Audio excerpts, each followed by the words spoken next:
The small town of Dixon sits perched atop the high, windy plains along the Texas-New Mexico border, country that on its surface is just about as unforgiving as any on earth, but it is the place where my heart resides, with its people, under a vast blue sky, the horizon stretching across the plains broken only by mesquite trees, windmills, cattle, and oil wells. This is my home. Let me tell you about it. Mona Lisa. LaDawn Tate expertly slid the blade of a straight razor through layers of white lather, removing gray whiskers and making furrows on the ruddy complexion of her father's face. When he was clean-shaven, she wiped away the remaining lather with a warm towel and robotically reached for a hand mirror that she held in front of his face to the begrudging count of 1, 2.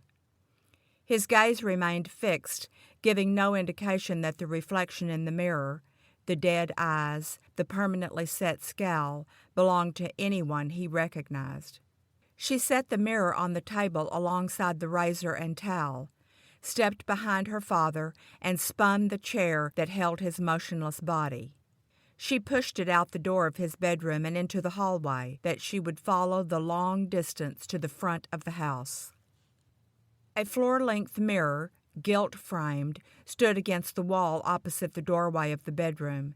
It's where LaDawn's mother used to stop to take careful stock of herself before leaving her sanctuary. It's where she examined herself. Only when she was satisfied with her image, satisfied that she was perfectly dressed, lips red, every dark hair in place, did she fix a certain smile on her face. Not even so much a smile as a vaguely pleasant set to her mouth that kept her insulated from intimacy and made even the slightest scrutiny unthinkable. As LaDawn passed the mirror, she didn't so much as glance at her own reflection. Her enigmatic expression didn't require proofing. She was bound to no one. How she looked, what she did, was to please herself. Every move she made was considered. So when she spun the chair around fast as she steered the helpless figure of her father, that was deliberate. The painfully slow steps that followed as she inched her way down the hallway, that was deliberate. Stopping to open the set of French doors leading into the living room, one at a time, with a drawn-out, aching, silent, rote set of movements, was deliberate too.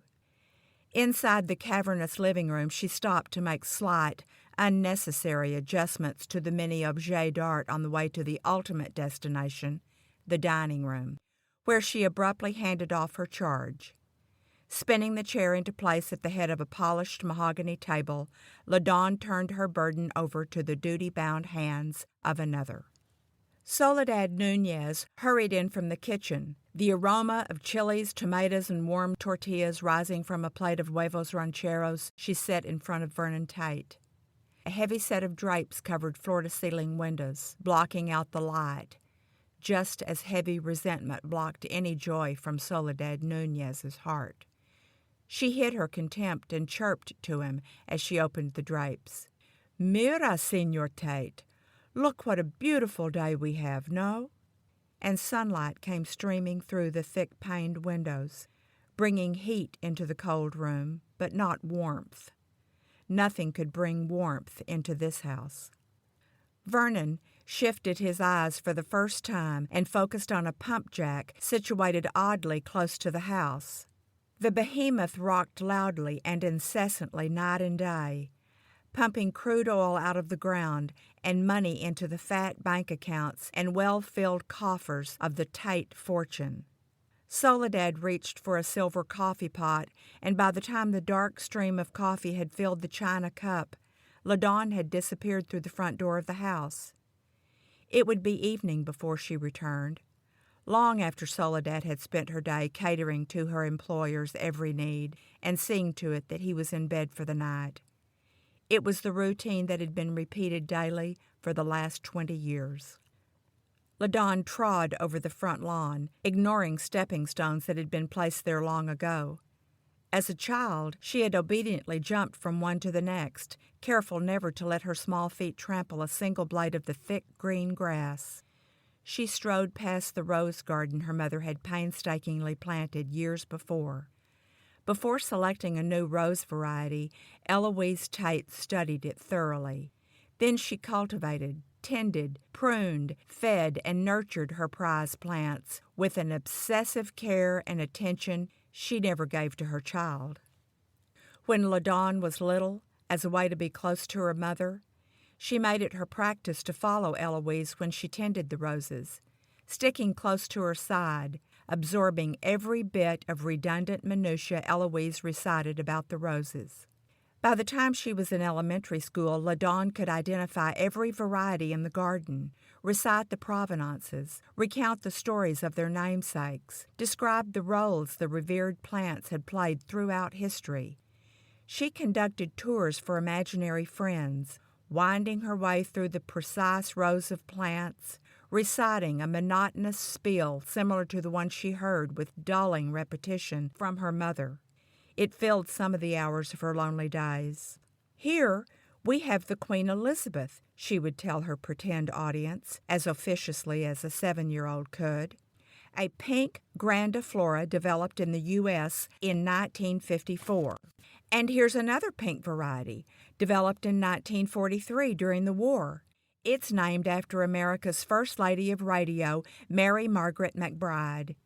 Here are 2 yellow varieties, one named for the famed journalist Lowell Thomas, and this delicate yellow rose is the Madame Chiang Kai-shek. Its aroma is strong, like the lady herself. The beauty here, with the deep red velvety blooms, is the Chrysler Imperial. It may be tempting to pluck it, but be awfully careful of its many thorns. And now," the little girl would say, pausing dramatically before presenting her mother's most prized variety, "behold the almost thornless beauty here.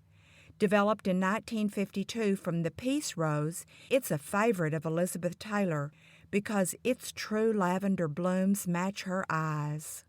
This is the sterling silver rose." Eventually, boredom or Soledad's call to supper would bring her tour to an end.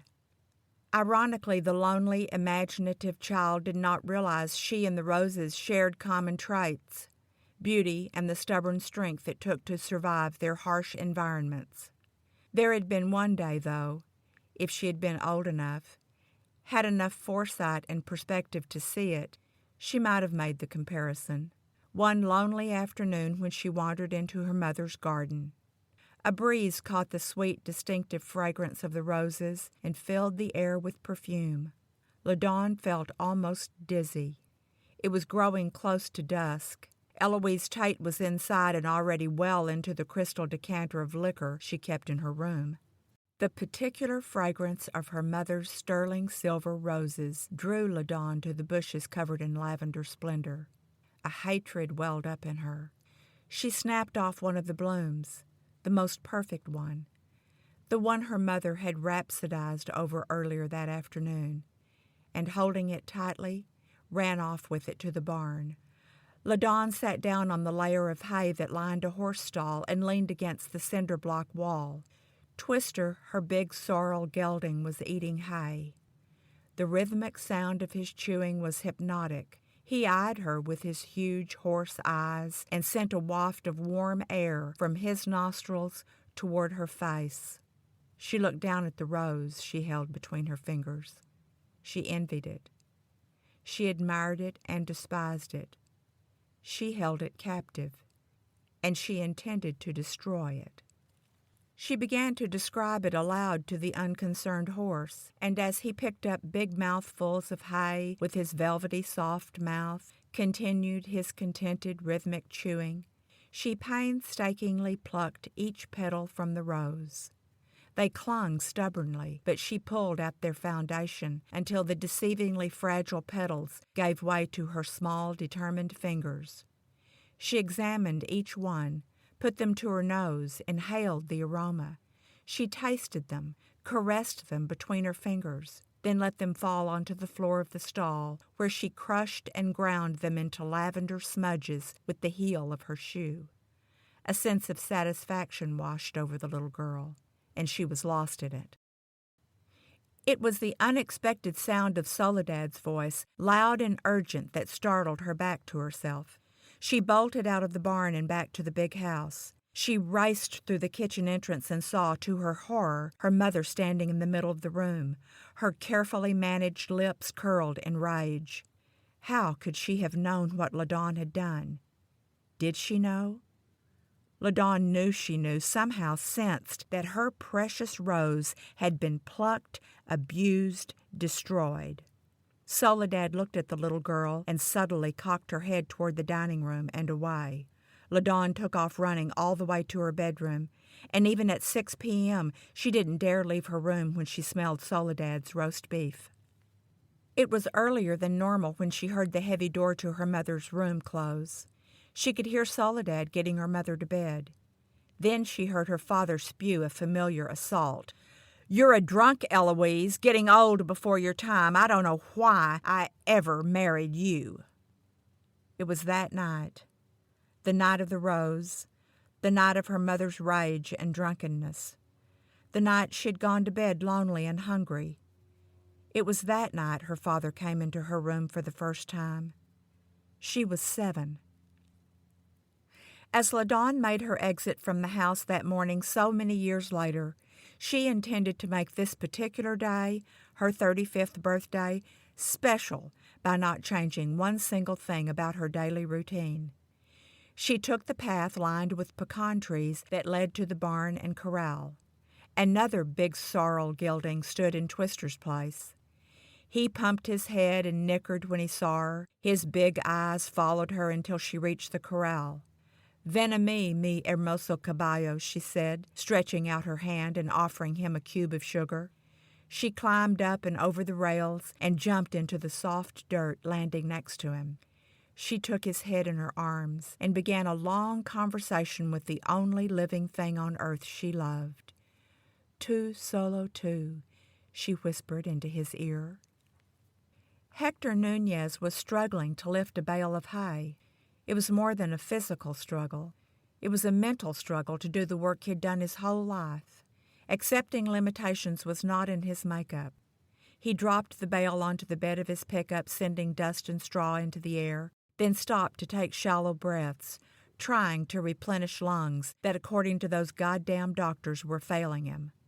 Goddamn doctors. He straightened his back and blamed it for failing him, too. When he could no longer hold in a coughing attack, he ducked behind the truck, not wanting Soledad to see, watching him as she did, always watching him from the windows of the big house, then nagging and fretting and begging him to slow down. He heard the gravel crunch under LaDawn's boots and called cheerfully, "Buenos dias, you ready for your ride, Miss Dawn?" "Morning, Hector," she said, as he apologized for not having her horse saddled already. "I'm plumb stove up this morning, Miss Dawn." He glanced sideways at her as he saddled the big sorrel horse. LaDawn could see he had something he wanted to tell her. She dreaded having to exert herself in polite conversation. "So, Hector," she sighed, "what's new?" Given the opening, his eyes lit up as he reported the news that his son Esteban would soon be coming home. "For good, Miss Dawn," he enthused. Steve Nunez was coming home to Dixon after all the years he had been gone, to live there again on the Tate property with Hector and Soledad, in the small house they'd occupied for the 40 years they had worked for the Tates. LaDawn's expression betrayed no emotion. "He says he wants to come home, help out around here," Hector scoffed as he tightened the cinch on the saddle and took 3 or 4 real shallow breaths, trying to fill his lungs. Hector went on, making a case against needing any help. LaDawn mounted the horse and left. Hector stood with dust encircling him, coughing and smiling and waving her off. LaDawn gently prodded paws with her heels, and he broke into a gallop. Closing her eyes, she let the morning air wash her clean and free. She imagined breaking through the painted backdrop of a movie into a live world that belonged to her. Her senses came alive. The fragrance of sandhill sage filled the air. Its feathery silver-blue foliage swayed in the wind and mixed with the colors of the sky and clouds, the blue and white, the soft brown of the soil. Paz's hooves thudded in a rhythm that synced with the beating of her heart. When they reached a rise, she turned him loose to graze and laid a blanket on the ground near a granite marker that bore the name Twister, there where it was peaceful and calm, and there where the other inhabitants of the prairie would keep her company for a while. A family of bob-white quail that roosted in a stand of scrubby shinry oaks pecked around its perimeter for food, the babies scampering under the watchful mother at the least provocation. There was an old coyote that lazed around most mornings, giving her a wary eye, even though they were anything but strangers to each other. X-shaped tracks left in the dirt told her that a pair of friendly, curious roadrunners she called him and her were close by. The nosy pair sauntered around, cocked their heads at her, waiting to see what she was about, then chased down scorpions, lizards, or the occasional snake that would take them both to conquer, one at the head and one at the tail. LaDawn spent these early morning hours stretched out on a Mexican blanket drinking coffee, making sketches, reading and listening to the news and music from the local radio station, KBEA, on an unreliable old transistor radio. When the sun began to bake or the wind kicked up, she headed back to the barn where she spent the rest of her day in a room she had all to herself. When Soledad brought lunch to the barn, LaDawn and Hector would sometimes sit together, talk horse and the weather before he got on with his work and she got on with hers. Her work was making delicate watercolor paintings from her sketches. Painting calmed her mind and soul like writing did. But on the morning Hector told her his news about his son Esteban coming home, nothing could calm either her mind or her soul. Esteban, Steve Nunez, her only childhood friend, had invaded her thoughts the whole morning long. Memories came, unwelcomed, of years before, of yellow school bus rides into town and back home, telling stories of their school day, playground games, anticipating Soledad's pot of beans that would be on the stove, watching her mash spoonfuls of lard into the creamy, soft beans, then handing out warm, soft, white tortillas to wrap around big mounds of the delicious beans, making bundles they could eat on the way to play hide-and-seek, checking on ant hills, settling down in a horse stall in the barn, turning attention to homework assignments. Then, when darkness approached, saying goodbye until another morning began, and conversations picked up mid-sentence, mid-word. Images of Esteban, Steve Nunez, the golden boy, the athlete and scholar, the exceptional boy, the most likely to succeed, his radiant face, the ready smile of her one friend. It was enough to choke her, the memory of it all. She wanted it to go away, disappear like the dust devils they chased that rose up and away, dissipating into nothing.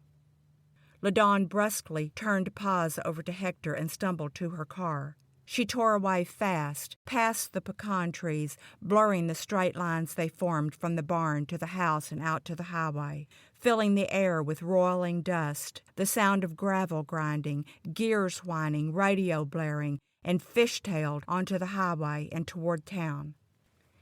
Pinky Dooley was standing behind the bar, one skinny leg hiked up on the top rung of a bar stool, talking to Damon Scruggs about boxing and the Jackie Gleason show. He never gave a sign that he was aware his new hire, J. Dale McCrae, was ducking under and around him to stock beer in the cooler behind him.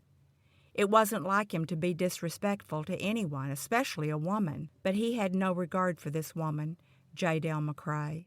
He was sorry he hadn't found out more about her before he hired her. He felt obliged to keep her on now, but it was more than he could do to look at her. He had learned she abandoned her 4 small children, left them with an abusive alcoholic father, and moved away, here to Dixon. When she'd come to him looking for a job, she left out that part and played on his sympathy with the hard luck story, and it worked. Pinky's own mother had raised him and his 3 brothers by herself, working 3 jobs: ironing, cleaning, cooking, anything she could do. Never would anything have caused her to abandon him or his brothers. Well, maybe I'll fire her sorry ass tomorrow, he thought. Pinky Dooley was from Boston. No one knew how he ended up in Dixon. He might have heard some homesick sailor laying in a bunk in the Pacific theater of war, where nothing was familiar or comforting, talking about how he missed his home on the range. Or Pinky might have just thrown a dart at a map. He was a Catholic Irish kid, where being Irish was written on your face, inscribed on you like a Celtic Rosetta Stone. If you broke away, the church pulled you back into the fold with every family event: marriage, birth, death, baptism. Unlike here, out west, where Irish roots were replaced by homesteader roots that had taken hold in the hard, dry ground by sheer will.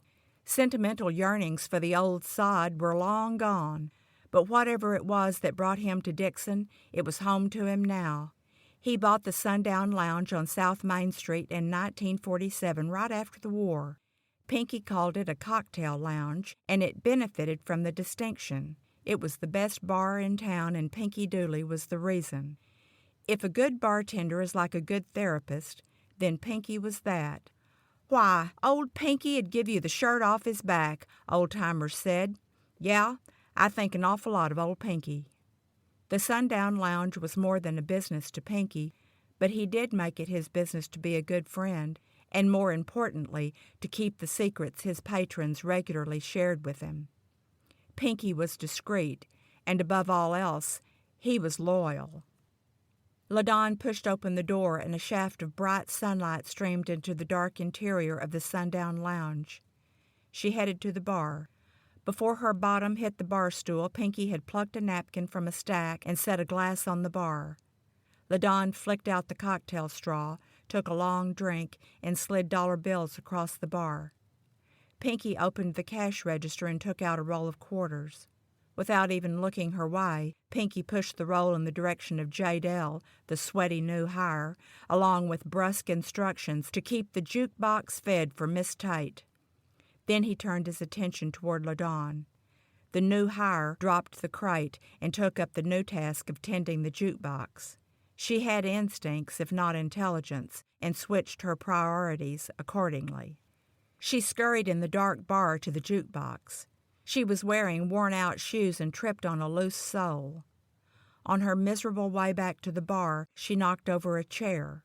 Pinky moved his eyes slightly in her direction, causing her to jump out of his line of sight. Poking her head up and down behind the bar, stocking beer, she caught glimpses of LaDawn sitting there, lost in some unknown world. A simplistic question went through her head. What's a rich woman like her doing here by herself? The question flew out of her mind when she raised up and banged her head on the underside of the bar. Her over-teased, bleached hair cushioned the blow. Leaning over the bar, Pinky's eyes softened. "How you doing, LaDawn?"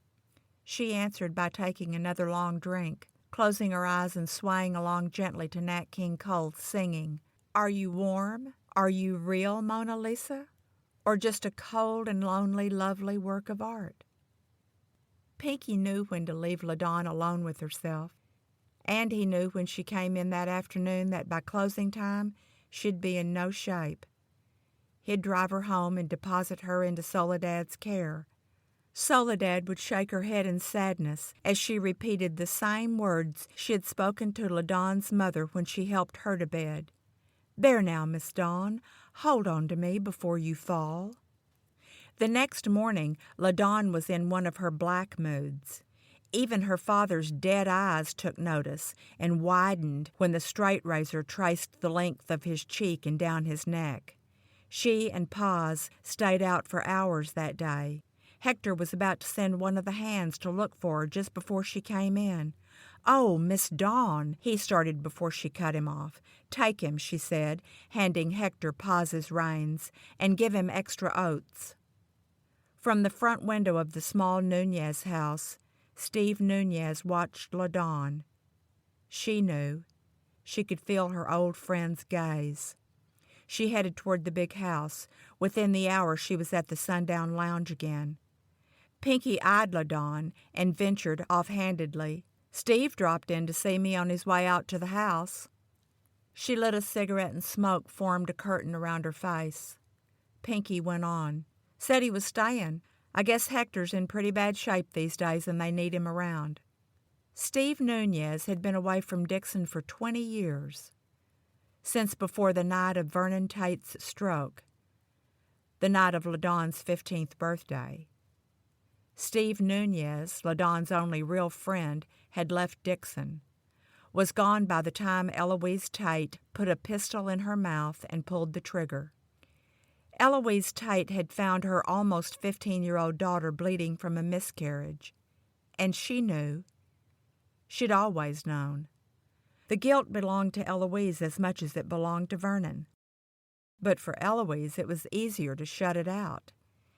Easier to cast blame at the young son of Hector and Soledad Nunez than it was to blame her own husband, LaDawn's father. Easier even to weave lies, set snares, blame Steve Nunez, the sweet, blameless friend of LaDawn. It was easier for her to watch as Hector and Soledad agreed to send their son away to keep her from spreading the lie about him. The lie that, even though it didn't bear scrutiny, carried the weight of fear for their son's future. Eloise preferred the easier way, never had the stomach to face reality. Ending her life was easier too, and so that's what she did. She didn't even know at the time she was giving herself yet another easy out. She wouldn't have to explain why just weeks later her husband's body would lie next to their daughter's bed, blood pooling around him, moonlight glinting off the blade of a straight razor. Saved herself hearing the screams that echoed across the night and were answered by Hector and Soledad Nunez. LaDawn had waited a long time for protection that never came. Finally, she'd had enough. On that night, in the darkness of her room, when her door opened and she saw her father's silhouette, she reached under her bed for the horseshoe she'd stowed. He began to come close enough she could feel his sickening breath on her. That's when she brought the piece of iron down on his head. His weight fell across her, and with one heave, she pushed his unconscious body onto the floor. In a blinding moment, the rage and hatred and betrayal she'd kept bound up came loose. What she did in her blind fury is what she'd seen done routinely by the cowboys on the ranch to the cows and horses, making them steers and geldings. Vernon Tate survived what LaDawn did to him, but suffered a massive stroke as a result of blood loss. Hector Nunez, fearing to wait long enough for an ambulance to arrive, drove him at top speed to the hospital, believing the man lying on the seat next to him would surely die from his unspeakable injury. Vernon Tate didn't die. He lived on, sitting mutely in his chair, registering nothing except the imposing iron pump jack sucking oil from beneath the surface of the earth, sucking and sucking the black crude oil, while he sat inert in his chair, sucking up the efforts people around him made on his behalf. Away from the poison that pooled around the Tate house, Steve Nunez had flourished. In what was meant to be exile, Steve did good, and when he returned, he left behind a life he'd worked hard to establish. Lessons of loyalty and devotion, learned early, stick. Pinky Dooley looked straight at Steve sitting at the bar of the sundown lounge where he'd stopped to say hello, and asked him bluntly, "Why come back, son? There's nothing for you here anymore." Over the years, Pinky Dooley had heard enough from LaDawn's inebriated ramblings to put the story together. Pinky's answer to the question Steve asked him, "How's LaDawn doing?" was a shake of the head.